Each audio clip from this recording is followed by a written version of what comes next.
اللهم صل على سيدنا ومولانا محمد. اعوذ باللہ من الشیطان الرجیم. بسم اللہ الرحمن الرحیم. وقال ربکم ادعونی استجب لکم. صدق اللہ العظیم. وقال اللہ تبارک وتعالی فی مقام آخر. وَإِذَا سَأَلَكَ عِبَادِي عَنِّي فَإِنِّي قَرِيبٌ أُجِيبُ الدَّعْوَةَ الدَّاعِ إِذَا دَعَانِ. صدق اللہ العظیم وصدق رسولہ النبی الکریم الامین الرؤوف الرحیم. ناظرین کرام، میں نے آپ احباب کے سامنے قرآن مقدس کی دو مختلف مقامات سے دو آیتوں کے حصے تلاوت کرنے کا شرف حاصل کیا. میرا موضوع نماز جنازہ کے بعد دعا کرنے کے متعلق ہے. کیا نماز جنازہ کے بعد دعا کرنا جائز ہے؟ کیا نماز جنازہ کے بعد دعا کرنا بدعت ہے؟ کیا نماز جنازہ کے بعد دعا کرنا حرام اور غیر شرعی کام ہے؟ گرامی قدر حضرات، اس ویڈیو میں آپ ضرور اس کو آخر تک سماعت کیجئے گا اور سمجھنے کی کوشش کیجئے گا. انشاءاللہ اللہ رب ذوالجلال کے فضل سے کسی قسم کا بھی کوئی شبہ ہوا یا کوئی اشکال ہوئی تو اللہ کے کلام کے صدقے انشاءاللہ یہ دور ہو جائے گی. میں نے آپ احباب کے سامنے قرآن مقدس کی ایک آیہ مبارکہ تلاوت کرنے کا، سورہ غافر سے ایک حصہ تلاوت کرنے کا شرف حاصل کیا. اللہ جل وعلا نے قرآن مقدس میں ارشاد فرمایا وَقَالَ رَبُّكُمُ ادْعُونِي أَسْتَجِبْ لَكُمْ. اور تمہارا رب فرماتا ہے کہ مجھ سے دعا کرو، میں تمہاری دعا کو قبول فرماؤں گا. حضرت عطا بن رباح رحمہ اللہ تعالی آپ فرماتے ہیں کہ جب یہ آیت مبارکہ نازل ہوئی تو صحابہ کرام رضوان اللہ تعالی علیہم اجمعین نے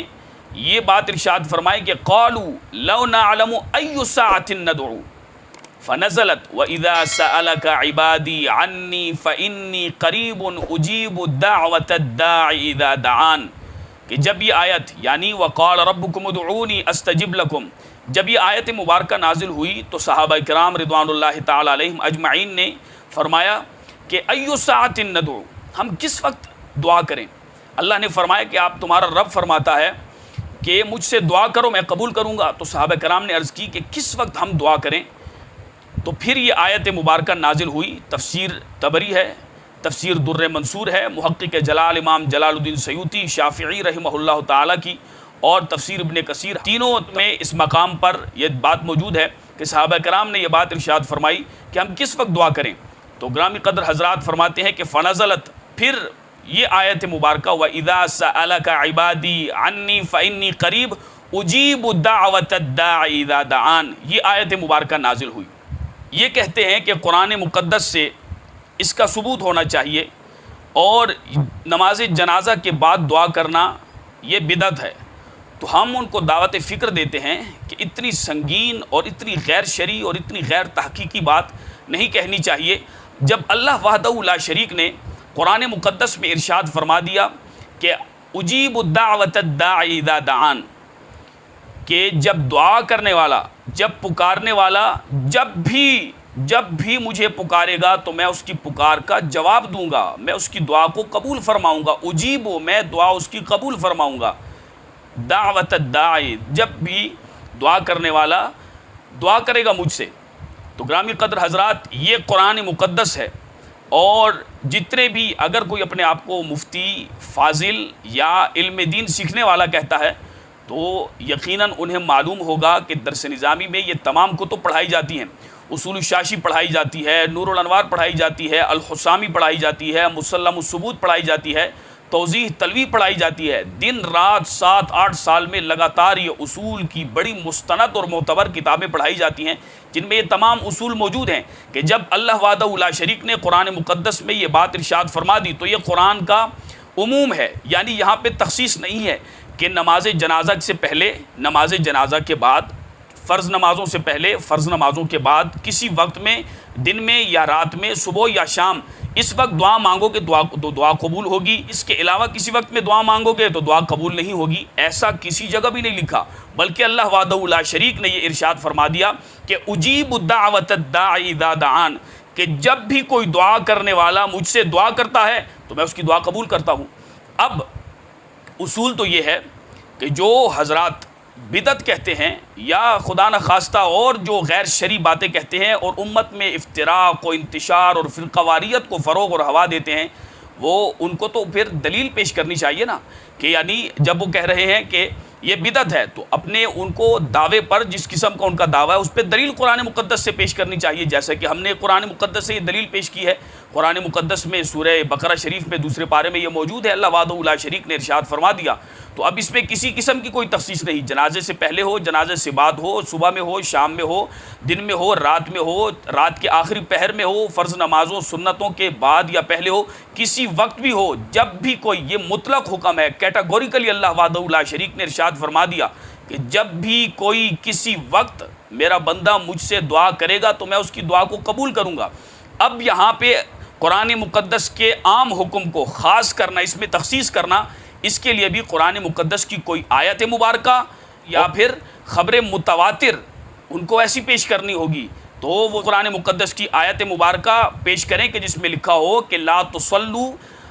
بعد الصلاۃ علی المیت یا لا تدعوا بعد الصلاۃ علی المیت، کہ نماز جنازہ کے بعد میت پر دعا مت کرو، تو ان کو ایسی آیت مبارکہ پیش کرنی ہوگی۔ تو ایسی آیت مبارکہ قیامت تک کوئی نہیں پیش کر سکتا۔ الحمد سے والناس تک پورا قرآن مقدس پڑھ لیا جائے تو کوئی بھی ایسی آیت موجود نہیں ہے۔ آیت تو کجا، کوئی خبر متواتر حدیث رسول اکرم صلی اللہ علیہ وسلم، یا کوئی خبر واحد، یا خبر واحد تو کجا، کوئی ضعیف سے ضعیف حدیث مبارکہ بھی اگر ہے مخالفین کے پاس، یا جو اس کے عدم جواز کے یعنی جواز کے قائل نہیں ہیں، وہ ایک ضعیف حدیث بھی اس پر پیش نہیں کر سکتے کیونکہ موجود ہی نہیں۔ تو گرامی قدر حضرات دیکھیں، آپ اس چیز کو سمجھیے گا کہ جب اللہ رب ذوالجلال نے فرمایا کہ جب بھی اجیبوا دعوت الداعی اذا دعان، کہ جب بھی کوئی دعا کرنے والا مجھ سے دعا کرتا ہے تو میں اس کی دعا کو قبول فرماتا ہوں، تو جب اس میں کسی قسم کی کوئی تخصیص، کوئی قید نہیں ہے، کیٹاگوریکلی مطلقاً اللہ وحدہ لا شریک نے ارشاد فرما دیا، تو پھر یہاں پہ تخصیص کرنا یہ قرآن کے خلاف بات کرنا ہے، اور امت میں عوام میں تشویش، افتراق، انتشار، فرقہ واریت اور ان کو تذبذب اور مخمصوں میں ڈالنا ہے۔ تو یہ شش و پنج میں ڈالنا یہ علماء کا، یہ فاضلین کا اور مفتیان کرام کا یہ کام نہیں ہے۔ حتیٰ کہ آپ دیکھیے بخاری شریف کی شرح ہے انوار الباری، اور دیوبند مکتب فکر کے سید انور شاہ کشمیری ہیں، وہ لکھتے ہیں 7ویں جلد 19ویں حصے میں صفحہ نمبر 380 میں، ملتان کا مطبوعہ ہے، وہ لکھتے ہیں کہ یعنی حضرت رسول اکرم پاک علیہ تحیت و ثنا ہمارے آقا و مولا نے حضرت طلیحہ بن برا انصاری رضی اللہ تعالیٰ عنہ ان کی نماز جنازہ ہو گئی، تو نماز جنازہ جب ہو گئی تو نبی پاک علیہ الصلوۃ والسلام نے ارشاد فرمایا کہ انہوں نے نماز جنازہ ادا کر لی، تو حضور علیہ الصلوۃ والسلام وہاں تشریف لے گئے، یعنی ان کی وصیت کے مطابق ان کے قبیلے میں رات کے وقت ان کو دفن فرما دیا گیا۔ اور جب نبی پاک علیہ الصلوۃ والسلام وہاں تشریف لے گئے تو آپ نے ان کی قبر پہ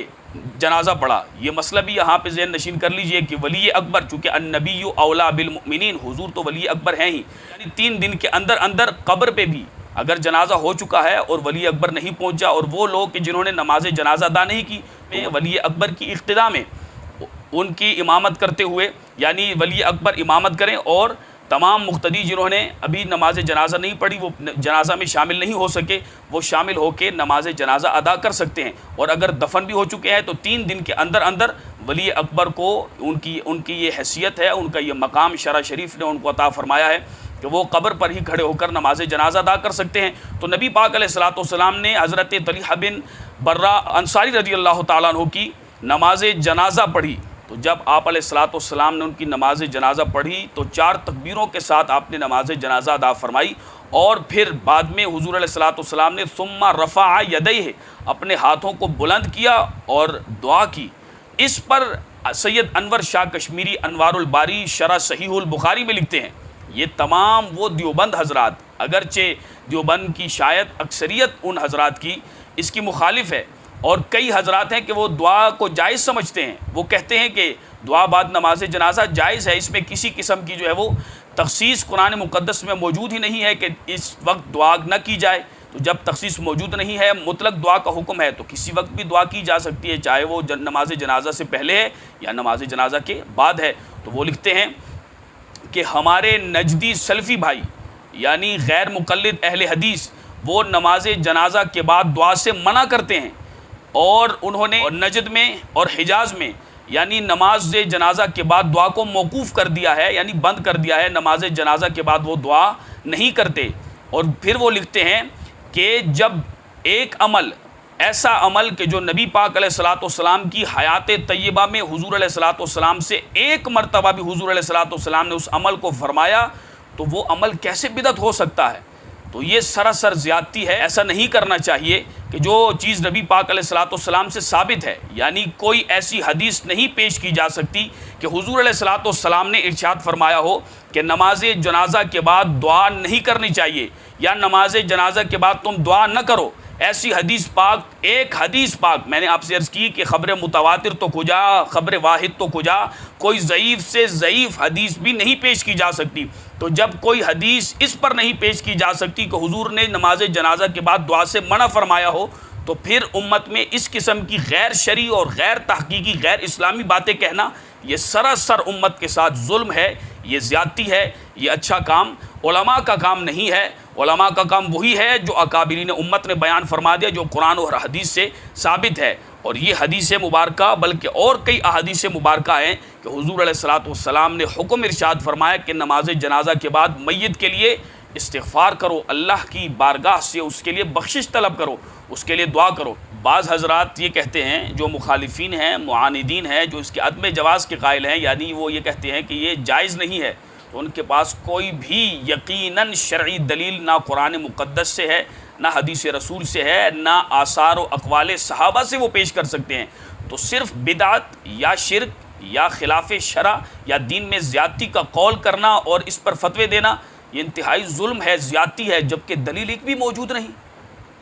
کیا یہ انصاف ہے؟ سراسر نا انصافی ہے اور امت کے ساتھ ظلم ہے، اور قرآن مقدس اور حدیث رسول اور شریعت کی غیر معتبر تشریح ہے۔ تو گرامی قدر حضرات، نماز جنازہ کے بعد دعا، چونکہ دعا ایک عبادت ہے اور عبادت فقط اللہ وحدہ لا شریک ہی کی جاتی ہے، اور دعا اللہ ہی سے مانگی جاتی ہے۔ تو جب اللہ سے دعا مانگی جاتی ہے تو پھر اس دعا کرنے میں کیا مذائقہ ہے کہ کوئی بندہ مومن اللہ سے دعا کرتا ہے تو دعا کرنے کو کیوں بدعت عام کا قول کیا جاتا ہے؟ یہ سراسر ناانصافی ہے۔ گرامی قدر حضرات، مدارس کا سلسلہ صرف و نحو پڑھانا اور موجودہ طریقے پر یعنی جس طرز پر درس نظامی پڑھائی جاتی ہے، اور اسی طرح سے مدارس قائم کیے جاتے ہیں، اسی طرح سے مساجد کے یہ محراب ہیں، مساجد میں لاؤڈ سپیکر ہے، اس سپیکر پہ نماز پڑھانا اور یہ تمام چیزیں مسجدوں کو پکا کرنا، یہ حضور کے زمانے میں نہیں تھا۔ جب یہ تمام چیزیں حضور کے زمانے میں نہیں تھیں اور اب ہیں، اور ان کے ہونے سے دین میں کسی قسم کی کوئی زیادتی نہیں ہے، تو پھر نماز جنازہ کے بعد جو کہ ایک چیز ثابت ہے قرآن سے، حدیث رسول سے، آثار و اقوال صحابہ و تابعین سے، اس کو بدعت کہنا یا اور اس قسم کا قول کرنا، یا یہ چیزیں ان کے ہونے کے باوجود جب دین میں زیادتی نہیں، تو پھر صرف نماز جنازہ کے بعد دعا کرنے سے دین میں زیادتی کیسے ہو سکتی ہے؟ یہ سراسر ناانصافی ہے، یہ سراسر ظلم ہے۔ نماز جنازہ جب پڑھ چکے تمام مسلمان، تو جب سلام پھیر دیا جاتا ہے تو تمام لوگ صفیں توڑ دیتے ہیں۔ جب صفیں توڑ دیتے ہیں، کسی قسم کا کوئی باہر سے آنے والے کو شائبہ ہی نہیں رہتا۔ پہلے تو تمام مسلمانوں کو اس بات کا اچھی طرح سے علم ہے کہ جب سلام پھیر دیا جائے تو پھر نماز جنازہ نہیں ہے، لہٰذا باہر سے آنے والا اس میں شبے کا شکار نہ ہو، اسی واسطے صفوں کو نماز جنازہ کے بعد توڑ دیا جاتا ہے۔ کسر صفوف جو ہے یعنی صفوں کو توڑنا، صفوں کو توڑ کے کچھ حضرات بیٹھ جاتے ہیں، کچھ کھڑے رہتے ہیں، اور امام صاحب لوگوں کی جانب رخ کر کے دعا کرتے ہیں۔ نماز جنازہ کے بعد سلام پھیرنے کے بعد صفوں کو توڑ کے دعا کرنا، اس میں کسی قسم کا کوئی مذائقہ نہیں ہے، جبکہ شبہ تک بھی نہ پڑ رہا ہو۔ وہ صفیں اس لیے توڑی جاتی ہیں کہ شاید کسی کو باہر سے آنے والے کو یہ شبہ نہ ہو کہ ابھی نماز جنازہ جاری ہے، یا یہ جو بعد میں دعا کی جا رہی ہے یہ نماز جنازہ کا حصہ ہے، لہٰذا صفوں کو جب توڑ دیا جائے اور توڑنے کے بعد دعا کی جائے تو اس میں کسی قسم کا کوئی مذائقہ نہیں ہے۔ تو گرامی قدر حضرات، یقیناً جو قرآن مقدس کی میں نے آیت مبارکہ پڑھی، آپ کو اس سے یقیناً فائدہ ہوگا، اور انشاءاللہ اگر کسی کے ذہن میں کوئی اشکال یا کوئی شبہ یا کسی قسم کا کوئی مخمصے کا شکار ہو تو ان مخمصوں سے اور شش و پنج سے یقیناً قرآن مقدس کی اس آیت مبارکہ کو سننے کے بعد اور اس کی تفصیل کے بعد یقیناً وہ تمام چیزیں ختم ہو چکی ہوں گی، اور اللہ رب ذوالجلال آپ پہ خصوصی فضل و کرم فرمائے، ہمیں ان تمام امور سے دین سے باہر ہیں ان سے بچنے کی توفیق نصیب فرمائے، اور جو دین سے قرآن مقدس اور حدیث مبارکہ تمام اصولوں سے ثابت ہیں اللہ رب ذوالجلال صحیح معنوں میں ہمیں اس پر عمل کرنے کی توفیق نصیب فرمائے۔ اللہم صلی علی سیدنا و مولانا محمد